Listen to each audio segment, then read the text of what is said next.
अगर ये वीडियो आपको पसंद आए तो लाइक करें और शेयर करना मत भूलिए। सब्सक्राइब करें लक्ष्य टीवी चैनल को और बेल आइकॉन पर क्लिक करना मत भूलिए लेटेस्ट वीडियो सबसे पहले पाने के लिए। जो कि आम तो रामचरित मानस 9 દિવસનું હોય, પણ મારે તમને 9 મિનિટમાં કહેવાનું છે, એટલે ગડબડ ગોટો ને પ્રભુ મોટો. કારણ કે અહીંયા ભાગવતની કથામાં એની પૂર્વનો અવતાર ભગવાન રામચંદ્રજી મહારાજનો, પણ માત્ર રામચરિત માનસમાં થોડોક પ્રવેશ કરાવું. રામાયણની એક કથા કે રામચરિત માનસ બે વ્યક્તિઓને જોડવાનું કામ કરે છે, એની કથા. પણ એ રામચરિતના પૂર્વની એક કથા છે, અને એ કથા એટલે મનુ મહારાજના દીકરા નભાગ અને નભાગના દીકરા અમરીશ. અને અમરીશે, મેં કંઈક હમણાં જ વાત કરીને કે આવતીકાલે એકાદશી છે, આજે એકાદશીનું ફરાળ છે. અમરીશ રાજાએ ભગવાનનું એકાદશીનું વ્રત કર્યું. ભગવાન કેટલા પ્રસન્ન થયા કે ભગવાને પોતાના હાથમાં રહેલું સુદર્શન ચક્ર એમણે સ્વયં અમરીશ રાજાને આપી દીધું કે લ્યો અમરીશ, આ તમારી રક્ષા માટે, આ તમારી રક્ષા માટે તમે લઈ જાઓ. અને એ અમરીશ રાજાને ભગવાને પોતાનું સુદર્શન ચક્ર આપ્યું હતું. એકાદશીના વ્રતના ઉપવાસને લઈ એ કથા બતાવી. અને ત્યારબાદ સગર ચરિત્રની કથા છે. અમરીશના વંશમાં આગળ જતા ત્રિશંકુ નામના રાજા થયા. આગળ જતા એ જ વંશમાં હરિશ્ચંદ્ર નામના રાજા થયા. અને એમાં હવે સગર ચરિત્રની કથા છે. સગર ચરિત્ર તો બહુ અદ્ભુત છે, અનન્ય છે, અદ્ભુત રહસ્ય કે જેમણે ગંગાનું અવતરણ કરાવ્યું. 60,000 સગરપુત્રો બળીને ભસ્મ થયા કપિલ મુનિના ક્રોધાગ્નિથી. અને એ સમયે એ જ વંશમાં આગળ જતા અંશુમાન નામનો એક રાજા થયો. અને એ અંશુમાને પોતાના પિતૃઓને મુક્તિ મળે એટલા માટે ગંગાના અવતરણ માટે તપ કર્યું. અંશુમાનનું તપ કામ ન થયું તો અંશુમાનનો દીકરો દિલીપ, એ દિલીપે ભગવતીમાં ગંગાની ઉપાસના કરી, છતાં પણ ગંગા પ્રગટ ન થયા. અને દિલીપનો દીકરો ભગીરથ, અને એ ભગીરથે માં ગંગાની ઉપાસના કરી, એનું તપ કર્યું, અને માં ગંગા પ્રગટ થયા. અને એ ગંગાને આકાશમાંથી આ ધરતી ઉપર ભગીરથ લાવ્યા, એટલે નામ પડ્યું ભાગીરથી ગંગા. કે જેમણે 60,000 સગરપુત્રોના એ ઉદ્ધાર કર્યો છે. એના ભસ્મ ઉપર જ્યાં 60,000 સગરપુત્રોની ભસ્મ ઉપર જ્યાં ગંગાનું જળ વહે તો એને મુક્તિ મળી. અને ગંગાનો કેટલો મહાત્મય કે કણ કડકો હાડકો, અને જો ગંગા તટ જાય એના કુળમાં કોઈ દી ભૂત સર્જે નહીં ભાગીરથી. એના કુળમાં કોઈ દી ભૂત ન થાય. જો એક માત્ર એક ટુકડો એવો ગંગાના તટમાં વયો જાય તો એના કુળમાં કોઈ દી ભૂત ન થાય. આટલું ગંગાનું મહત્વ એ સગર ચરિત્રની કથા બતાવી. અને ત્યારબાદ આગળ જતા એ જ વંશમાં આગળ સૌદાસ થયા. સૌદાસને ત્યાં આગળ ખટવાંગ નામના રાજા થયા. ખટવાંગે 2 ઘડીમાં, 2 ઘડી એટલે 48 મિનિટ, 48 મિનિટમાં માત્ર મુક્તિ મેળવી લીધી. એ કથા બતાવી. ખટવાંગના આગળ જતા વંશમાં ખટવાંગને ત્યાં રઘુ, રઘુને ત્યાં પૃથુશ્રવા, પૃથુશ્રવાને ત્યાં અજ, અજને ત્યાં દશરથ, અને દશરથને ત્યાં સ્વયં મર્યાદા પુરુષોત્તમ ભગવાન રામનું પ્રાગટ્ય થાય. એ રામના પ્રાગટ્યની આ કથા એટલે રામચરિત માનસ. રામચરિત માનસની આ કથામાં પ્રવેશ કરાવે. બહુ સંક્ષિપ્ત કથા છે. મારે આપને સંક્ષિપ્ત જ કથા કરવી છે, કારણ કે મારે તમને નંદ ઉત્સવમાં લઈ જવા છે, નંદ મહોત્સવમાં લઈ જવા છે. એટલે એકાદો પ્રસંગ મારે રામચરિત માનસનો જે આ કલિકાલમાં અત્યારના નવયુવાનને જે પોતાની સાથે જોડે છે એવો એક પ્રસંગ મારે વર્ણવી અને રામચરિત માનસને વિશ્રામ આપી અને અંતે દશમસ્કંદ ભગવાનના પ્રાગટ્યની કથા કરવી છે. પણ એ પૂર્વે રામાયણમાં પ્રવેશ થાય અને અયોધ્યાનું દર્શન કરાવે પરમ શ્રદ્ધેય ગૌસ્વામી તુલસીદાસજી મહારાજ. અવધપુરી રઘુકુલ મની રાવું, વેદ વિદિત તે દશરથ નાવું, ધરધુરંધર ગુણનિધિ હૃદય અતિ સાર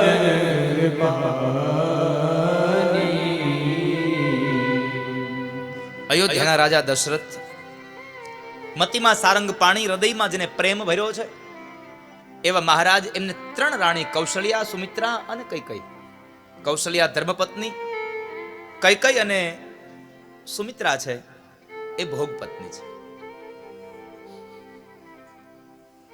મહારાજ દશરથને ત્યાં અયોધ્યાનું રાજ્ય ચાલે, પ્રજા ખૂબ સુખી છે, મહારાજ પણ સુખી છે.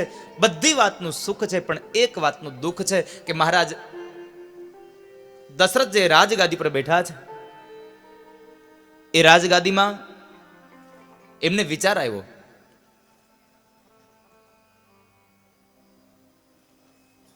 કે મારા મર્યા પછી અમારું રાજ્ય બસ અહીંયા જ ઊભું રહી જશે, અહીંયા જ સ્તંભી જશે.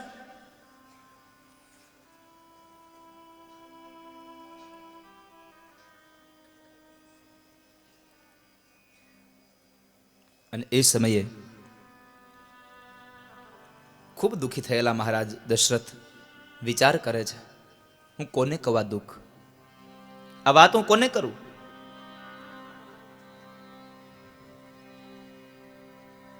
મારે કોને કહેવી આ વાત? અને એકમાત્ર પાત્ર સામે દેખાયું અને એ હતું વશિષ્ઠ મહારાજ. મારા ગુરુને કહું. મહાપુરુષ એમ કહે છે કે આ દુનિયામાં તમારા જીવનની અંગતમાં અંગત વાત તમે તમારા ગુરુને કહેજો, વશિષ્ઠ મહારાજને કહેજો. ગુરુથી વાત છાની ન રખાય.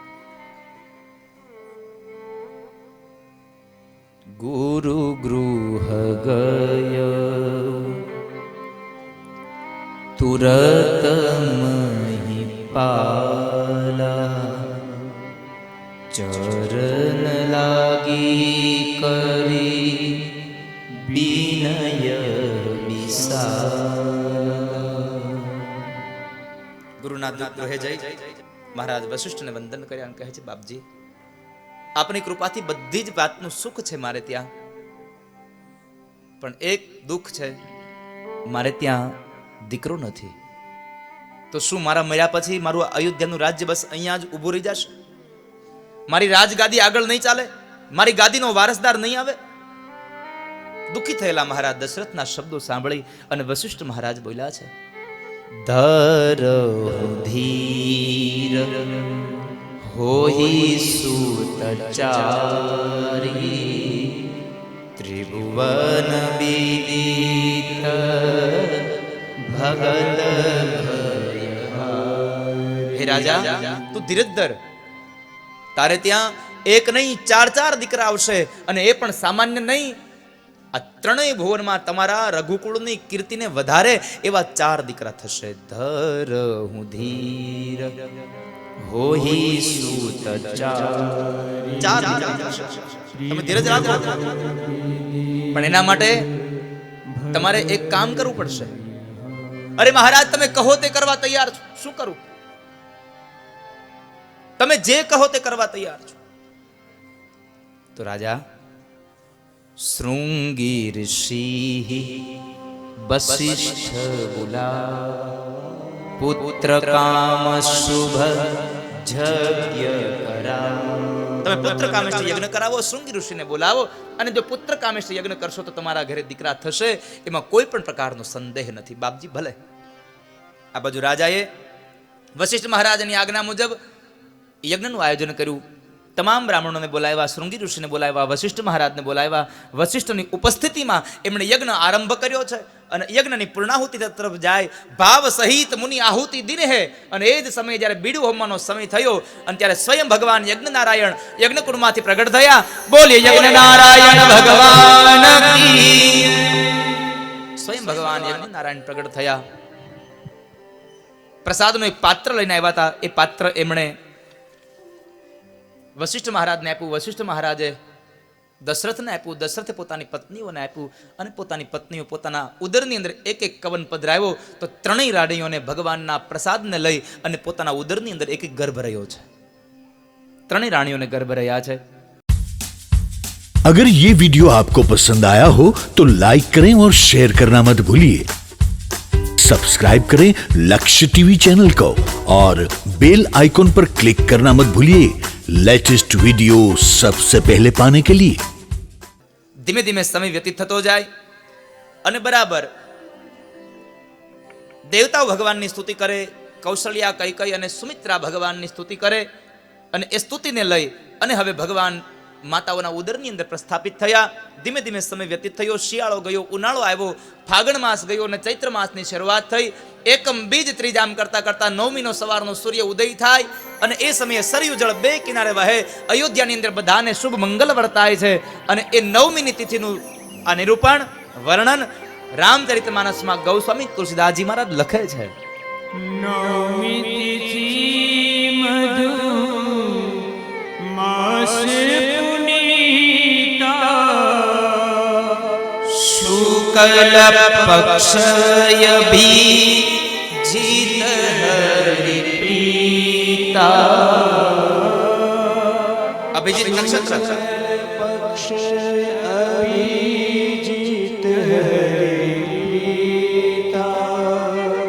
મધ્ય દિવસ યતિ શીતન ધામ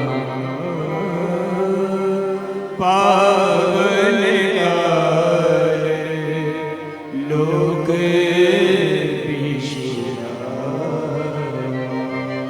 પાવન કાલ લોક જ્યારે બધા લોકો વિશ્રામ કરતા હોય, ભગવાન રામચંદ્રજી મહારાજનું પ્રાગટ્ય સૂર્યવંશમાં થયું છે અને ભગવાન કૃષ્ણનું પ્રાગટ્ય ચંદ્રવંશમાં. અને આ સૂર્યવંશની કથા ચાલે છે.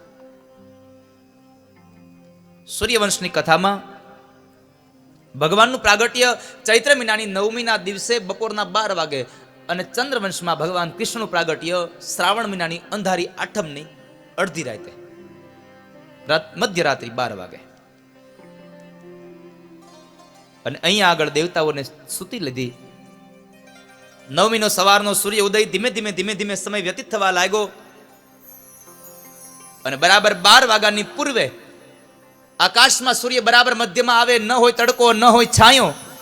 અને આવા સમયે બરાબર જ્યાં થોડી પૂર્વની તૈયારીઓ બાકી હતી ને એ સમયે માં કૌશલ્યાના ઓરડામાં એક તેજપુંજ પથરાયું અને ભગવાન ચતુર્ભુજ નારાયણ પ્રગટ થયા. બોલીએ ચતુર્ભુજ નારાયણ ભગવાન કી.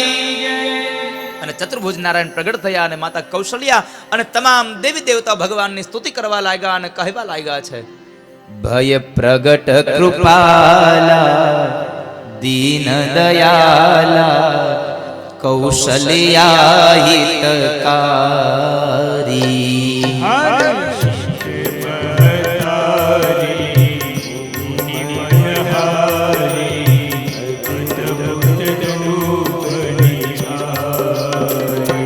લોચનય ભીરામા તનુ ઘન શ્યામા નિજ આયુધ ભુજ ચારી.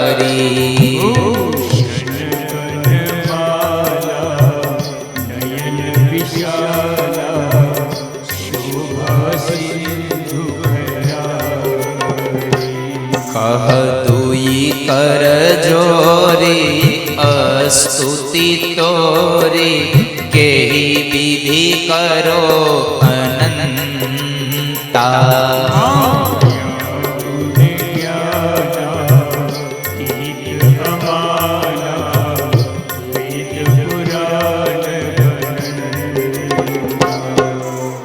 માતા કૌશલ્યા ભગવાનને કહે છે, પ્રભુ તમે તો મને છેતરી ગયા.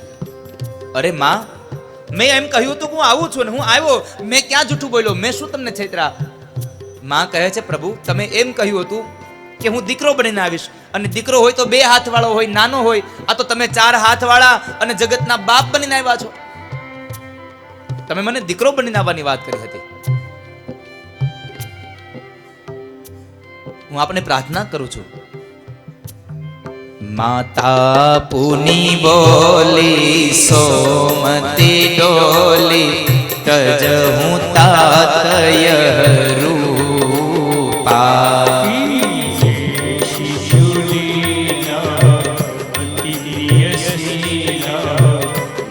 સુખ કરવયનું આસુની વચન સુજાના રોદન ઠાના હોઈ બાલક સુરભૂપા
દીકરાની ઘરે દીકરાનો જન્મ થાય ને કેટલો આનંદ હોય ખબર છે.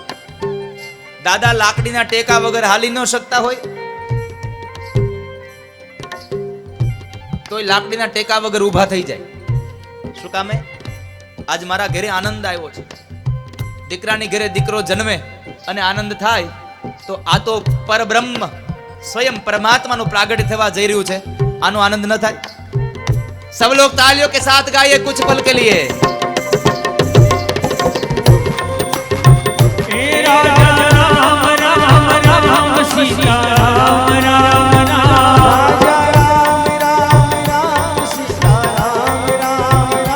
राजा राम राम राम सीता राम राम राम राजा राम राम राम सीता राम राम राम सीता राम राम राजा राम राम राम सीता राम राम राम राजा राजा राम राम राम सीता राम राम राम सीता राम राम राजा राम राम राम सीता राम राम राजा राम राम राम सीता राम राम राम राजा राम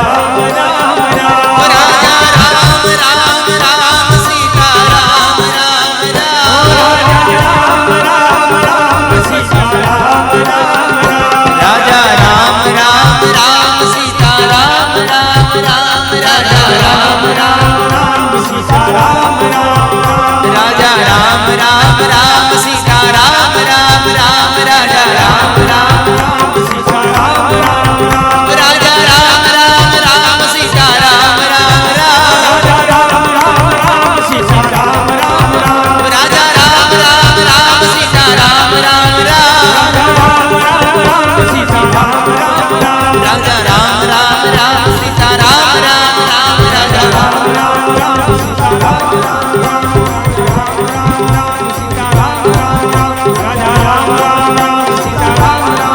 બરાબર ચૈત્ર મહિનાની આ દિવાળી નોમ મધ્યાંતરનો સૂર્ય બરાબર માથા ઉપર આવ્યો અને એ જ સમયે જેમ એક કાષ્ઠમાંથી અગ્નિ પ્રગટે અને એવી રીતે માતા કૌશલ્યાના ઉદરમાંથી ભગવાન સ્વયં મર્યાદા પુરુષોત્તમ રામનું પ્રાગટ થયું. બોલીએ રામચંદ્ર ભગવાન કી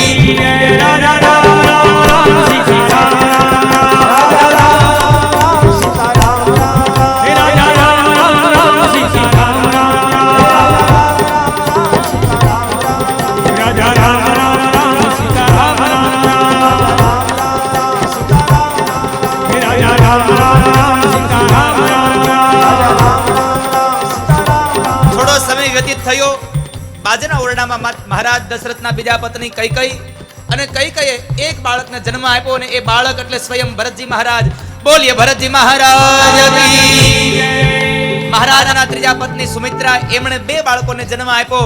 બોલીએ લક્ષ્મણજી મહારાજ શત્રુઘ્ન મહારાજ ચારો ભૈયા સીતા મૈયા હનુમાનજી મહારાજ અવધ ધામ કી બાસ ગાઈએ. રાજા રામ સીતારામ રાજા રામ સીતારામ રાજા રામ સીતારામ હે રાજા રામ સીતારામ હે રાજા રામ સીતારામ રાજા રામ સીતારામ રાજા રામ સીતારામ રાજા રામ સીતારામ હે રાજા રામ સીતારામ હો રાજા રામ સીતારામ રાજા રામ સીતારામ રાજા રામ સીતારામ ફરી પાછું થોડું દાન આવ્યું છે એમને પણ આ રામ જન્મોત્સવમાં એમને વધાવી લઈએ. સ્વર્ગવાસી સરપંચ શ્રી નોગણભાઈ દેવાભાઈ કુસડિયા એમના તરફથી 5,500 રૂપિયા ગામ કુસડીવાળા તરફથી આવે છે, એમને વધાવીએ. 11,111 રૂપિયા કોકિલાબેન વિઠ્ઠલદાસ મંજલપુર. 11,000 રૂપિયા સ્વર્ગસ્થ સજુભા રાખુભા ઝાલા હસ્તક ધર્મિષ્ઠાબા. 5100 રૂપિયા ગૌરાંગ અશોકભાઈ પટેલ મોગરી. 5100 રૂપિયા મિત ભરતભાઈ જોધાણી શ્રીનાથગઢ કે શ્રીનાથગઢ. 5,555 રૂપિયા બેચરભાઈ જેઠાભાઈ રોકડ લાલપુર. 21,000 રૂપિયા કાંતાબેન મણીલાલ વછાણી ઉના. 5100 રૂપિયા ગજેન્દ્રસિંહ જાડેજા. 21,000 રૂપિયા સ્વર્ગસ્થ ગીતાબા કનકસિંહ જોરુબા હસ્તક નરેન્દ્રસિંહ તથા હિતેન્દ્રસિંહ. અને 3800 રૂપિયા જાખર દશામા મંડળ તરફથી આવ્યા છે, આને વધાવો. 5,000 રૂપિયા પૂનમબેન ઈશ્વરલાલ ગોહિલ વેરાવળ વાળા તરફથી આવ્યા છે. આ તમામ દાતાઓને સ્કૂલના નિર્માણ માટે જેણે જેણે દાન આપ્યા છે એને તમામને એકવાર જોરદાર તાળીઓથી વધાવીએ બાપ. રાજા રામ સીતારામ રાજા રામ સીતારામ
કેટલા લોકો અહીંયા જાખર કથામાં આવ્યા છો? જરા હાથ ઊંચો કરો. કેટલા લોકો જાખર કથામાં આવ્યા છો?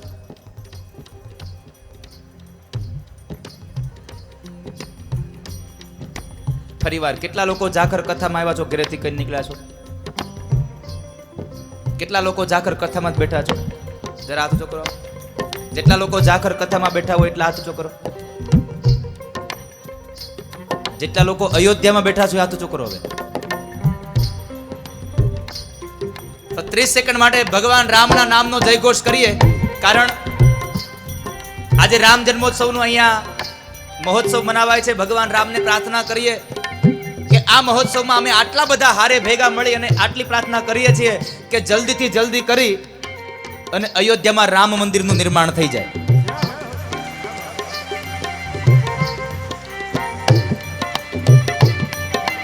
અયોધ્યામાં હિન્દુઓના એક ધર્મ સમાન, એક પ્રતીક સમાન, આસ્થાનું પ્રતીક ભગવાન રામની જન્મભૂમિમાં, જ્યાં અત્યારે ભગવાન રામ સ્વયં ટેન્ટમાં રહે છે. લ્યો, આપણે હારા હારા ફ્લેટમાં રહીને એ ટેન્ટમાં રહે.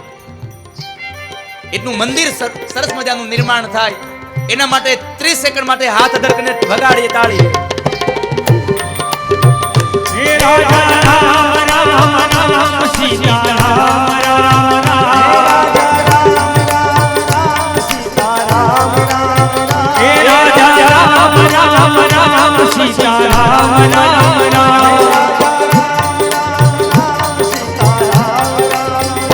રાજા રામ રામ રામ સીતા રામ રામ રામ. હે રાજા રામ રામ રામ સીતા રામ રામ રામ. હે રાજા રામ રામ રામ સીતા રામ રામ રામ. હે રાજા રામ રામ સીતા રામ રામ રામ. રાજા રામ રામ સીતા રામ રામ રામ. હે રાજા રામ રામ સીતા રામ રામ રામ. હે રાજા રામ રામ સીતા રામ રામ રામ. હે રાજા રામ રામ સીતા રામ રામ રામ. હે રાજા રામ રામ સીતા રામ રામ રામ. રાજા રામ રામ સીતા રામ રામ રામ. રાજા રામ રામ સીતા રામ રામ રામ. રાજા રામ રામ સીતા રામ રામ. અવધ में आनंद भयो जय रघुवीर राम की. अवध में जय रघुवीर राम की. अवध में आनंद भयो जय रघुवीर राम की. अवध में आनंद भयो. जय रघुवीर राम की. अवध में आनंद भयो. जय रघुवीर राम की. अवध में आनंद भयो. जय रघुवीर राम की. जय रघुवीर राम की.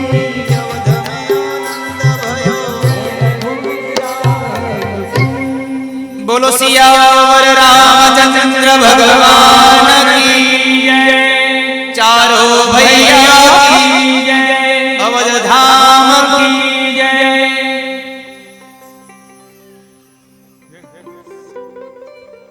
રામનું પ્રાગટ્ય થયું.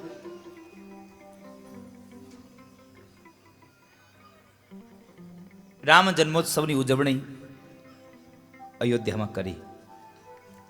એક નાની એવી એક વાત રામચરિત માનસને લઈ અને હું ફરી પાછો 10મા સ્કંદમાં જતો રહું, કારણ કે રામાયણ તો 9 દિવસની છે અને હું કાંઈ અહીંયા રામાયણ કરવા આવ્યો નથી. અને તમે જે સમજો છો એ રામાયણ તો કરવા આવ્યો જ નથી હું.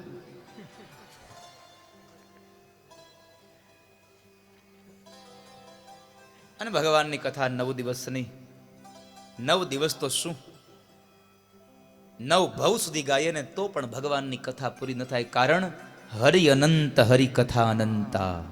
મારો હરિ પણ અનંત છે, એની કથાઓ પણ બહુ અનંત છે, ન પૂરી થાય. પણ મારે તમને સમયાંતરે, કારણ કે આજે આટલી મોટી જનમેદની છે, કાલે તો મેં 2:30 વગાડ્યા હતા, પણ આજે હું 1 વાગે તમને નંદ ઉત્સવમાં લઈ જઈશ, એ વાત પાક્કી છે. રામચરિત માનસ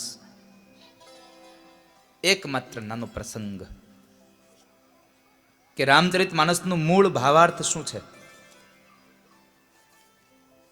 2 વ્યક્તિઓને જોડવાનું કામ એટલે રામચરિત માનસ.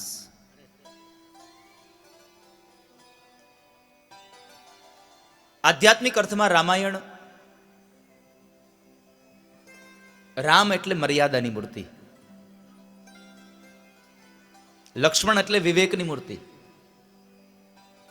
ભરત એટલે વૈરાગ્યની મૂર્તિ અને શત્રુઘ્ન મહારાજ એટલે સદવિચારોની મૂર્તિ.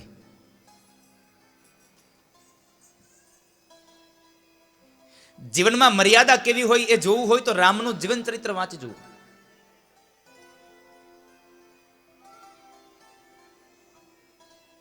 જીવનમાં વિવેક કેવો હોવો જોઈએ, એના માટે લક્ષ્મણજી મહારાજનું જીવન ચરિત્ર, વૈરાગ્ય માટે ભરતજી મહારાજના જીવન ચરિત્રને વાંચો અને સદવિચાર કેવો હોવો જોઈએ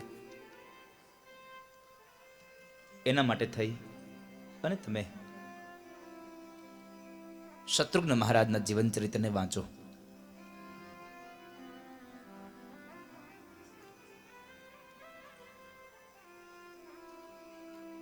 તો ખ્યાલ આવશે અયોધ્યાનો અર્થ શું છે. અયોધ્યા એટલે શું? જે ઘરમાં યુદ્ધ નથી એ ઘર અયોધ્યા છે સાહેબ. જે ઘરમાં યુદ્ધ નથી એ અયોધ્યા છે. અને જ્યાં અયોધ્યા હોય ત્યાં રામ, લક્ષ્મણ, ભરત અને શત્રુઘ્ન મહારાજ આ હોય ને હોય જ. મર્યાદા, વિવેક, વૈરાગ્ય અને સદવિચાર અયોધ્યામાં જ રહે. અને રામને લાવશો, મર્યાદા તમારા ઘરમાં હશે એટલે માં જાનકી તમારા ઘરમાં આવીને નિવાસ કરશે, એમાં કોઈ પણ પ્રકારનો સંશય નથી. મર્યાદા હશે તો. રામચરિત માનસ બે વ્યક્તિઓને જોડવાનું કામ કરે છે. સમુદ્રના બે કિનારાને ભગવાન રામે જોડ્યા છે. આ પુલ બાંધવા વાળા તો હવે આવ્યા, રામે તો કેદુનો બાંધ્યો હતો. પણ હવે માત્ર એને એક ટેકનોલોજીના યુગથી એનું પરિવર્તિત થયું છે. ઘણા એ લોકો એમ કે હવે વિજ્ઞાનનો યુગ આવ્યો, વિજ્ઞાન હવે આવ્યું. અરે વિજ્ઞાન હવે નથી આવ્યું, પહેલેથી છે. અને વિજ્ઞાન વાળાને કોઈક દી પૂછવા જાવ, એ અટવાઈને ત્યારે શ્રીમદ ભગવદ્ ગીતા વાંચે છે, એમાંથી મળે છે જવાબો.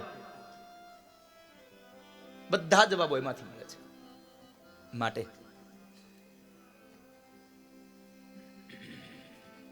પુરાણો તો પહેલેથી આવેલા આવે છે.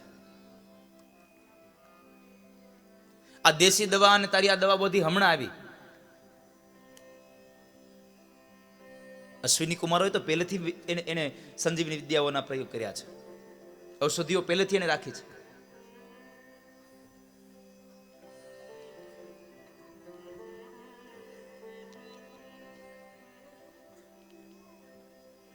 એવી આ ગાથા બે વ્યક્તિઓને જોડવાનું કામ કરે છે. અને રામચરિત માનસ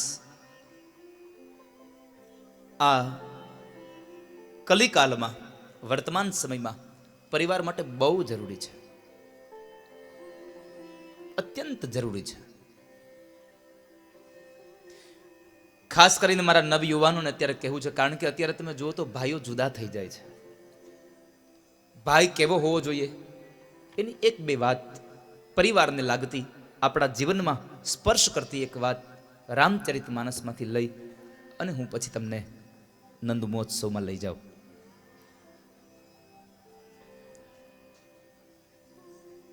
રામજીનું બાલચરિત્ર બહુ સંક્ષિપ્ત કાળમાં આપ્યું છે. રામાયણમાં પણ બહુ સંક્ષિપ્ત આપ્યું છે.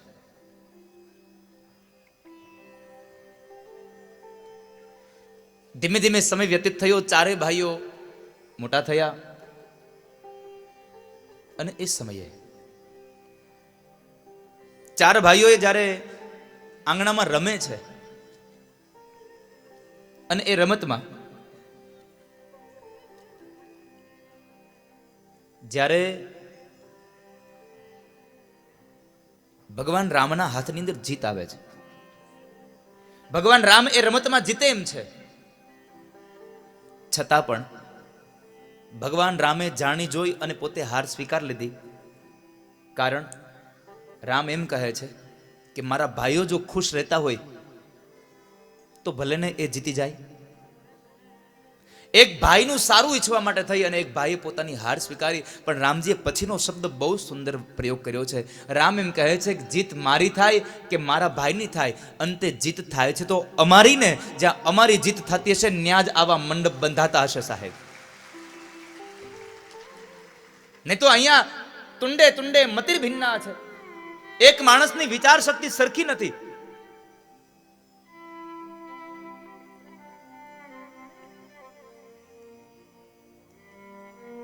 આ દુનિયામાં એક સરખો માણસ નથી, ભાગ્ય જોવા મળે.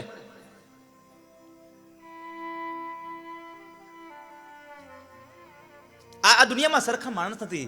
બીબા કહો કેટલા હશે ને વળી રંગરેજ બેઠો ક્યાં હશે. કેટલા બીબા બનાવ્યા છે, કાલે મને દિલીપદાન આવ્યા હતા મારે ઉતારે, દિલીપસી આવ્યા હતા કાલે, મને એક બે એની કૃતિઓ મને રજૂ કરી, મને આનંદ થયો. એટલે તમારી ઈ કૃતિના સંદર્ભે કહું છું કે બીબા કહું કેટલા હશે ને રંગરેજ બેઠો ક્યાં હશે.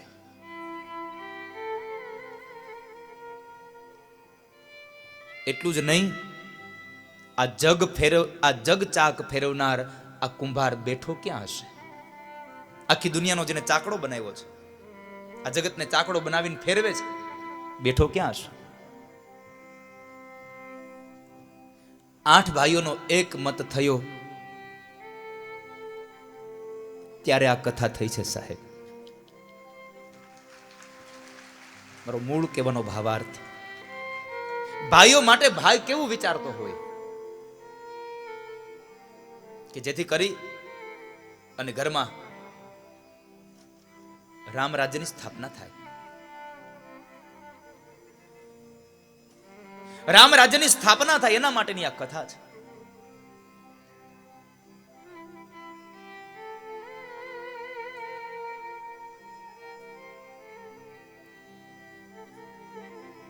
રામ રાજ્યની સ્થાપના માટે મર્યાદા જોશે, વિવેક જોશે, વૈરાગ્ય જોશે અને સદવિચાર પણ જોશે. બધું જોશે. એમને નહીં થાય.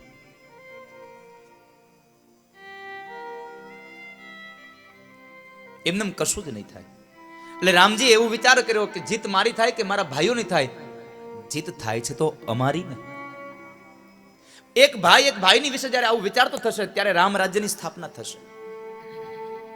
અને મેં હમણાં જ અહીંયા જામનગરમાં વિશ્વ હિન્દુ પરિષદની જે ધર્મસભા હતી રામ મંદિર માટે, ત્યારે પણ મેં કહ્યું હતું ને આજે આ જાડેજા પરિવારના આંગણેથી પણ ચાલી રહેલી રામકથાના માધ્યમથી એટલું પણ કહું છું કે કદાચ અયોધ્યામાં રામનું મંદિર નિર્માણ થઈ જાય ને તો એટલાથી તમે ખુશ નથી થઈ જતા.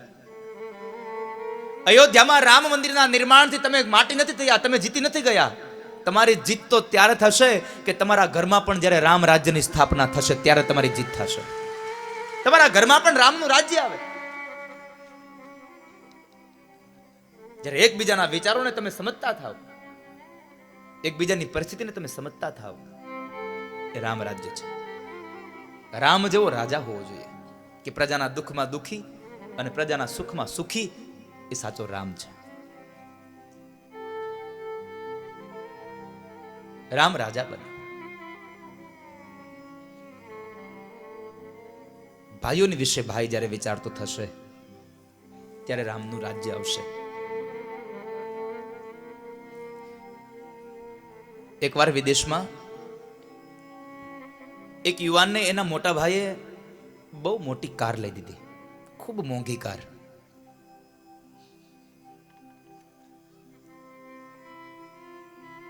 જ્યારે મોંઘી કાર લઈ અને નીકળે છે ને આમ પાનની એક દુકાન ઉપર ઉભો રહ્યો યુવાન. ત્યાં એક નાનો એક ગરીબ માણસનો છોકરો આવે છે. આમ કારના આમ બોનેટ ઉપર હાથ ફેરવે છે અને ખૂબ આનંદિત થયો, કેટલી મોંઘી કાર હશે. ત્યાં પેલો એ કારનો માલિક એ યુવાન આવ્યો છે અને કહે છે, બાળક તને કાર ગમી? હા ભાઈ, મને ગમી. કાર બહુ સરસ છે, મોંઘી હશે ને, કેટલાની આવે છે? એટલે પેલો યુવાન કહે છે, કેટલાની આવે છે મને ખબર નથી, પણ કાર મોંઘી છે મને ખબર છે. તમને ખબર નથી આ કેટલા રૂપિયાની આવે છે? ના, મને ખબર નથી. કારણ કાર મોંઘી છે એ મને ખબર છે, પણ કેટલા રૂપિયાની આવે છે મને ખબર નથી. એનું એક કારણ છે કે મને મારા મોટા ભાઈએ આ કાર ગિફ્ટમાં આપી છે. મને મારા મોટા ભાઈએ આ કાર ગિફ્ટમાં આપી છે.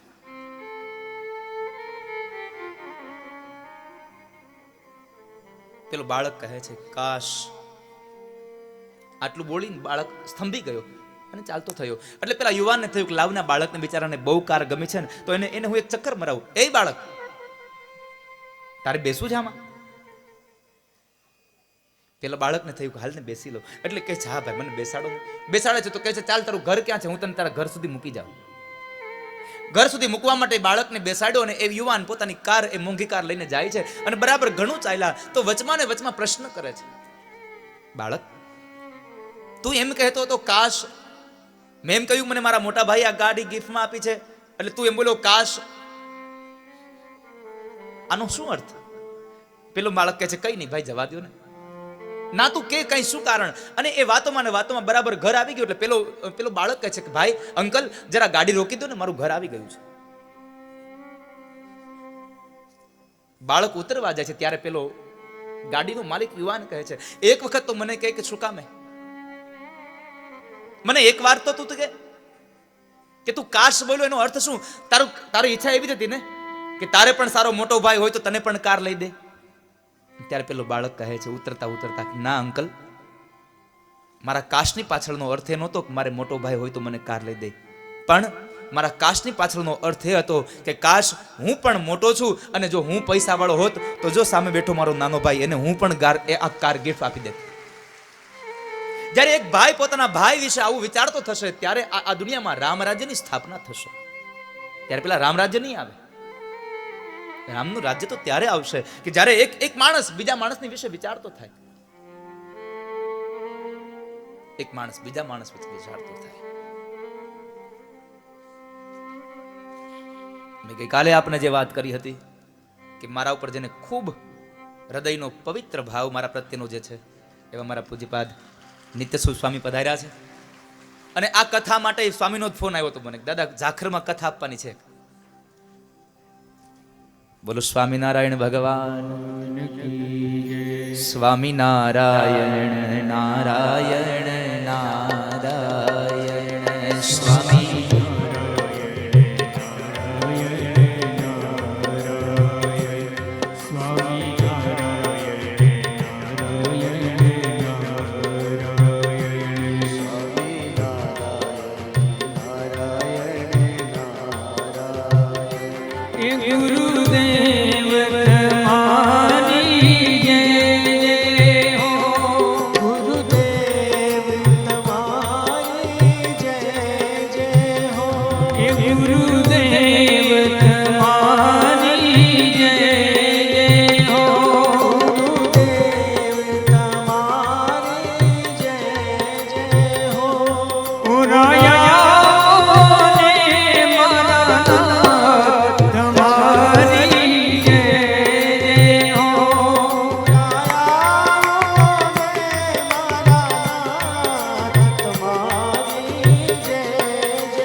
મૂળ વાત કરતો હતો રામચરિત માનસ.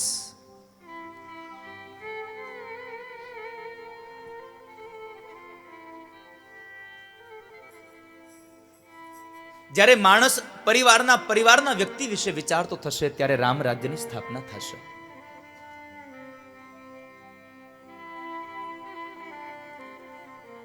ત્યારે રામ રાજ્યની સ્થાપના થશે. રામજીએ વિચાર કર્યો કે જીત મારી થાય કે મારા ભાઈઓની થાય, અંતે જીત તો અમારી જ થાય છે ને. બહુ અદ્ભુત ચરિત્ર છે રામચરિત માનસને. તો જેટલો આમ એક એક પ્રસંગ મારા અને તમારા જીવનને સ્પર્શ કરી જાય, એક એક પ્રસંગ.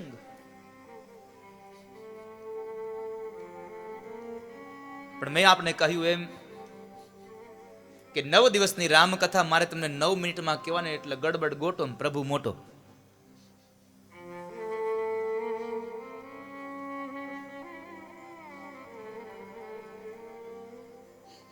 બે વ્યક્તિઓને જોડવાનું કામ રામચરિત માનસ કરે છે. અને રામાયણ આપણા માટે આપણી પ્રાથમિક શાળા છે અને શ્રીમદ ભાગવત આપણા માટે હાઈસ્કૂલ છે. ભાગવતને સમજવું હોય તો પેલા રામચરિત માનસને સમજવું પડશે સાહેબ. જ્યાં સુધી પાયો મજબૂત નહીં હોય ત્યાં સુધી આ ઇમારત મજબૂત નહીં થાય. રામચરિત માનસને તમારે પાયો છે 1 થી 7 ધોરણ, 7 કાંડ. 8મા ધોરણથી હાઈસ્કૂલ લાગુ પડે. એ તો હવે સરકારે 8મું ધોરણ પ્રાથમિક શાળામાં લીધું, બાકી ન કરે એ હાઈસ્કૂલમાં જ હતું. એટલે 8મા ધોરણથી લઈ અને 12મા ધોરણ સુધી એ હાઈસ્કૂલ. 1 થી 7 કાંડ રામચરિત માનસના, એટલા માટે થઈને પ્રાથમિક શાળા, અને 12 ધોરણ સુધી હાઈસ્કૂલ. એટલે શ્રીમદ ભાગવતના 12 સ્કંદ, એટલા માટે થઈ અને ભાગવત છે એ આપણા જીવનની હાઈસ્કૂલ છે.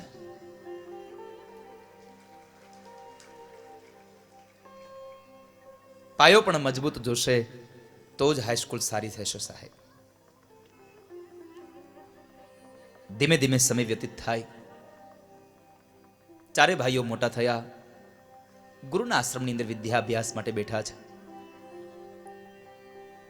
4 ભાઈઓ વિદ્યા અભ્યાસ માટે બેઠા છે. ભગવાન રામ વિદ્યા અભ્યાસ માટે ગયા, ભગવાન કૃષ્ણ વિદ્યા અભ્યાસ માટે ગયા. આની પાછળનું એકમાત્ર કારણ છે, ભગવાન એમ કહે છે કે જ્યારે હું માણસ બનીને આવું ત્યારે મારે પણ વિદ્યા મેળવવી પડે છે, મારે પણ અભ્યાસ કરવો પડે છે. અહીંયા અભ્યાસનો અને ગુરુનો બેયનો મહિમા વધાર્યો છે. અભ્યાસની વાત આવી એટલે મેં તમને આગળ પણ હમણાં કહ્યું, અને આપ સૌનો ખૂબ એટલો સહયોગ જે મળી રહ્યો છે સ્કૂલ બનાવવા માટે, એ સ્કૂલનો મારા મનમાં પણ જો કોઈએ પાયો સ્થાપ્યો હોય તો એ નિત્ય સ્વરૂપ સ્વામીએ પોતે સ્થાપ્યો છે કે તમારા હાથથી એક સ્કૂલ બને.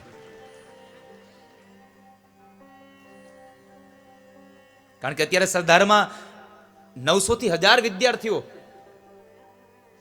ત્યાં રહે છે, અને એક પણ રૂપિયો લીધા વગર સ્વામીએ બધાને ત્યાં રહેવાનું, જમવાનું, સ્કૂલે જવાનું, આવવાનું, આ બધું જ મફત. એના જ આ વિચારોએ મારી અંદર એક વિચારની પ્રેરણા કરી અને મેં સ્કૂલનું નિર્માણનો એક વિચાર કર્યો છે કે જેમાં એક પણ રૂપિયો લીધા વગર બાળકોને ભણાવવાનો મારો સંકલ્પ. વિદ્યાભ્યાસ માટે ગયા છે અને બહુ અલ્પકાલમાં ગુરુ ગૃહ ગયું પઢન રઘુરાઈ, અલ્પકાલ વિદ્યા પાઈ. અલ્પકાલમાં બધી જ વિદ્યાઓને પ્રાપ્ત કરી. કારણ કે જેના સહજ શ્વાસ રૂપી 4 વેદ છે એને શું વિદ્યા અભ્યાસ માટે? આ તો કૌતુક છે, પણ ભગવાને ગુરુ અને વિદ્યાનું મહાત્મય વધે એના માટે થઈ અને એક આ લીલા કરી છે. ત્યારબાદ ભગવાન 16 વર્ષની ઉંમરમાં યાત્રાએ ગયા છે. યાત્રાનો સમય યુવાની અવસ્થા છે. યુવાની અવસ્થામાં યાત્રા કરી અને ભગવાન રામચરિત માનસમાં એવું લખ્યું છે, ભગવાને જ્યારે 16 વર્ષની યુવાની અવસ્થામાં જ્યારે યાત્રા કરી ત્યારે ભગવાનને વૈરાગ્ય લાગ્યો, અને એ વૈરાગ્યની અંદર વૈરાગ્યને દૂર કરવા માટે થઈ અને વશિષ્ઠ મહારાજે યોગ વશિષ્ઠ રામાયણનું ગાન કરી એનો ઉપદેશ આપી અને ભગવાન રામનો વૈરાગ્ય દૂર કર્યો છે.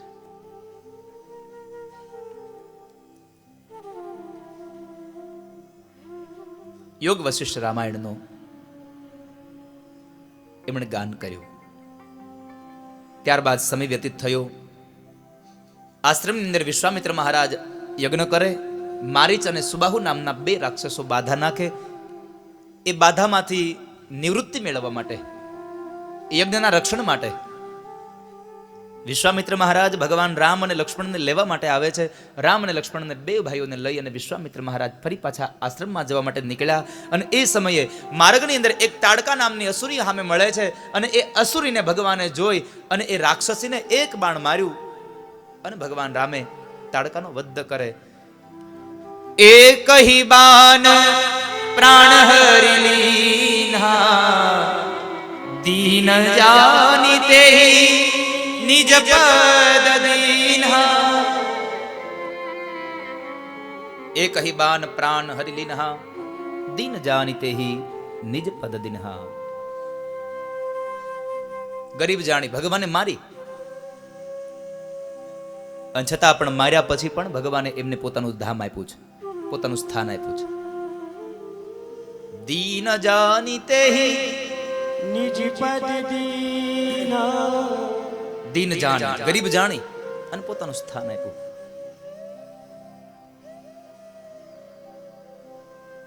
બે અવતારમાં તમે જુઓ, ભગવાને પેલા વેલા રાક્ષસીને મારી છે. રામાવતારમાં ભગવાને તાડકાનો વધ કર્યો પેલા. કૃષ્ણ અવતારમાં ભગવાને પેલી વેલી પૂતનાને મારી છે. આના ઉપરથી ભગવાને એક સંદેશો આપ્યો છે. આધ્યાત્મિક અર્થમાં આ રાક્ષસી એટલે અવિદ્યા છે. જીવનમાં અવિદ્યાને પેલા મારવી. કારણ અવિદ્યા જીવનમાં આવે એટલે બધા અસુરો આપોઆપ પેદા થાય છે. અસુરોને જન્મ કોણ આપે? આપણી અવિદ્યા, આપણી અસમજ, આપણી અજ્ઞાનતા. એ જ અસુરોને જન્મ આપે છે. માટે સૌથી પહેલી અજ્ઞાનતાને વધ કરવું, અજ્ઞાનતાને મારવી.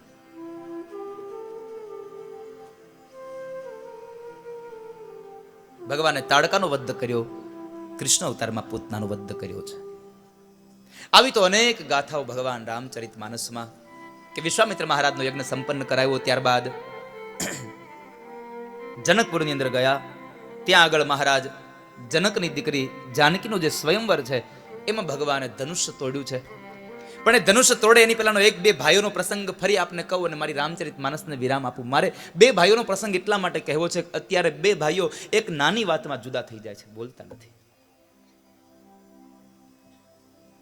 એક ફૂટ જગ્યા માટે સગો ભાઈ સગા ભાઈને મારી નાખે અને પછી ફૂટ જગ્યા પાછી આનંદ પડી દે. આગળ ભેગી આવવાની હોય ને તોય વાંધો નથી, તો લડી લઈએ. ભેગી તો આવવાની નથી.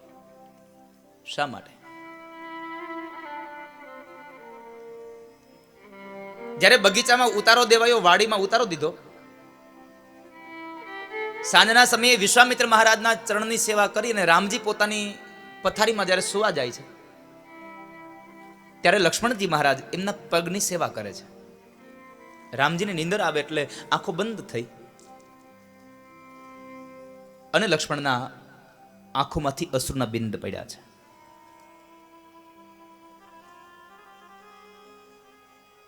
લક્ષ્મણની આંખમાંથી અશ્રુબિંદ પડ્યા, સીધું ભગવાન રામના ચરણ ઉપર પડ્યા. એટલે રામ જબકીને જાગ્યા, જોવે તો લક્ષ્મણ રડે છે. ભગવાને બે હાથ પકડીને લક્ષ્મણને પ્રશ્ન કર્યો, લક્ષ્મણ શું કામ રડે છે ભાઈ? અયોધ્યાની યાદ આવી કે માની યાદ આવી? લક્ષ્મણજીએ બહુ સુંદર જવાબ આપ્યો છે, મોટા ભાઈ, જ્યાં સુધી મારી સાથે મારા મોટા ભાઈ રામ છે ત્યાં સુધી ન મને અયોધ્યા યાદ આવે કે ન મને મારી જનતા યાદ આવે. જ્યાં સુધી મારી સાથે મારા ભાઈ છે તો પછી લક્ષ્મણ શું કામ રડે છે તું? તો કહે છે, મારા રડવાનું એક જ માત્ર કારણ છે કે હું જે પગની સેવા કરું છું ને એ મારા ભાઈના પગની સેવા. આવતીકાલ મારા ભાઈના લગ્ન થશે, મારા ભાભી આવશે તો મારા હાથમાંથી જૂટવાઈ જશે, એટલે મને દુઃખ થાય છે. રામજી કહે છે, બસ લક્ષ્મણ, આટલી વાતમાં તું આ રડવા લાગ્યો? વિચાર તો કરો, મોટા ભાઈના પગની સેવા નહીં આવે હાથમાં એટલે લક્ષ્મણ રડે છે.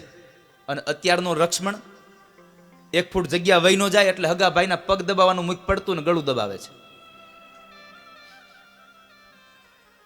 બહુ કરુણા છે. આજ ખૂબ દુઃખ સાથે કહું છું કે સગો ભાઈ સગા ભાઈની સલાહ લેતો બંધ થઈ ગયો. હગો ભાઈ બાજુમાં રહેતો હોય એની સલાહ ન લે, હાળાની સલાહ લેવા જાય. હવે એનો જમાનો આવ્યો.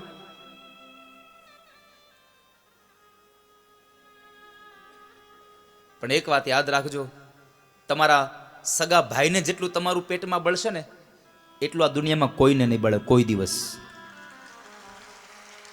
દિવસ નહીં થાય. તમારી ચિંતા જેટલી ભાઈને હશે એટલી કોઈને નહીં હોય.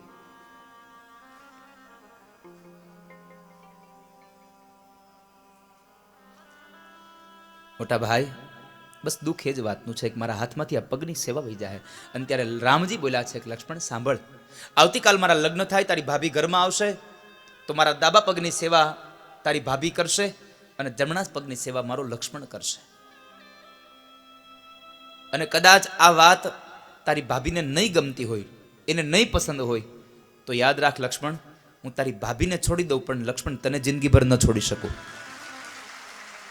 જ્યારે આવા વિચારો ભાઈ પ્રત્યે જાગશે ને ત્યારે આ દુનિયામાં રામ રાજ્યની સ્થાપના થશે. ત્યારે ફરી પાછું રામ રાજ્ય આવશે. પછી તો ભગવાન રામે જનકપુરની અંદર ગયા અને એ જનકપુરમાં જે સભા ભરાણી એ સભાની મધ્યમાં ભગવાન રામે ભગવાન શિવનું ધનુષ્ય તોડ્યું. ભગવાન રામના લગ્ન થાય છે. એક જ માંડવે 4 ભાઈઓ પરિણ્યા છે. થોડો સમય વ્યતીત થયા પછી રામજીને જ્યારે રાજગાદી પર બેસાડવાની તૈયારી થઈ અને કઈકઈને દુઃખ લાગ્યું અને મંથરાએ જ્યારે મંથરાની સાથે એમનો મિલન થયું, મંથરાને સ્પર્શ થયો. મંથરા એટલે કુબુદ્ધિ. ક્યારેક ક્યારેક કોઈક એવી વસ્તુને, અપવિત્ર વસ્તુને અડવાથી પણ આપણે અપવિત્ર બનતા હોઈએ છીએ. તમે જુઓ, જ્યાં સુધી કઈ મંથરાનો સ્પર્શ ન કર્યો ત્યાં સુધી એનો વિચાર ન બદલ્યો, પણ જેવો એનો વાહામાં હાથ ફેરવ્યો અને કઈનો વિચાર બદલી ગયો.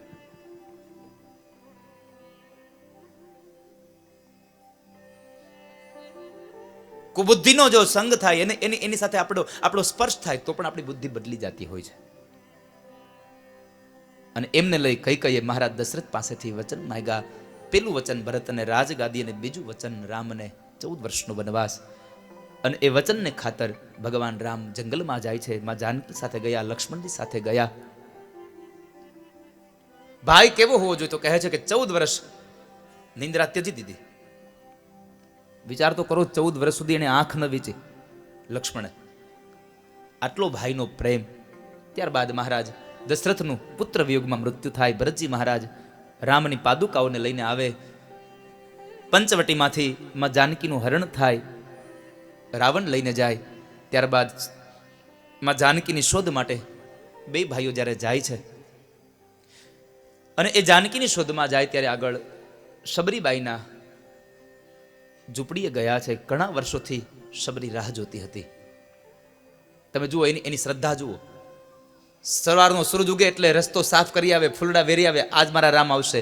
સાંજ થાય એટલે બીજા દિવસે કદાચ આજ રામ ન આવ્યો તો બીજા દિવસે એને રસ્તો વાળ્યો નહીં, એમના પર ફૂલડા ન પધરાવ્યા, એવું ન બન્યું. બીજા દિવસે આશા રાખી. તમે આશા રાખો અને જો તમારી આશાઓ સારી હશે તો ભગવાન તમારી આશાઓ સંપન્ન કરશે. એમાં કોઈ પણ પ્રકારનો સંશય નથી. તમને મનથી ઈચ્છા થવી જોઈએ. શું કામે? તમારો ભાવ એમાં ભળે, તમારી શ્રદ્ધા ભળે તો ભગવાન આવે. મનનો મોરલિયો રટે તારું નામ, મારી ઝૂંપડીએ આવો મારા રામ. એક વાર આવી પૂરો હૈયા કેરી હા, મારી ઝૂંપડીએ આવો મારા રામ. એક વાર આવીને મારા હૈયાની હામ પૂરી જાવ. પણ જ્યારે અંતરમાંથી મેં કહ્યું એમ અંતરમાંથી પોકાર થાય અને શ્રદ્ધા જાગે ત્યારે ભગવાન આવે. શબરીબાઈને ત્યાં ભગવાન ગયા, હેઠા બોર ખાધા. ત્યારબાદ હનુમાનજી મહારાજ અને સુગ્રીવ સાથે મિલન થયું. હનુમાનજી મહારાજ દરિયાને સામે કિનારે ગયા અને લંકામાંથી માં જાનકીના સમાચાર લઈને આવ્યા અને ભગવાને દરિયાના 2 કિનારાઓને પથ્થરોથી જોડ્યા, સેતુ બાંધ્યો. મેં હમણાં કહ્યું રામચરિતમાનસના પ્રારંભમાં કે આ રામચરિતમાનસ 2 કિનારાઓને જોડવાની કથા છે, 2 વ્યક્તિઓને જોડવાની આ ગાથા છે. એક જીવનમાં એક જગ્યાએ આ પ્રસંગ આપણને રામચરિતમાનસના બહુ ઉપયોગી છે. પણ મેં કહ્યું એમ કે આ 9 દિવસની કથા મારે તમને 9 મિનિટમાં કહેવાની, એટલે કેમ કહી શકું. ત્યારબાદ ભગવાન હનુમાનજી મહારાજની સાથે રામજી પ્રભુ પોતાના સૈન્યને લઈને લંકામાં ગયા. લંકામાં જઈ અને રાવણ અને રામનું યુદ્ધ થાય છે એ કથાઓને બતાવી અને રાવણનો વધ કરી ભગવાન ફરી પાછા અયોધ્યાની અંદર આવે ને અયોધ્યામાં રામ રાજ્યની સ્થાપના થાય. એ કથા સુખદેવજી મહારાજે સંક્ષિપ્ત કાળની અંદર राजा परीक्षित ने संभळावी ए मैं तमने संभळावी ए कथा ने विराम आपू 9 स्कंद ने विराम आपू। अगर ये वीडियो आपको पसंद आया हो तो लाइक करें और शेयर करना मत भूलिए। सब्सक्राइब करें लक्ष्य टीवी चैनल को, हाँ, और बेल आइकॉन पर क्लिक करना मत भूलिएगा लेटेस्ट वीडियो सबसे पहले पाने के लिए।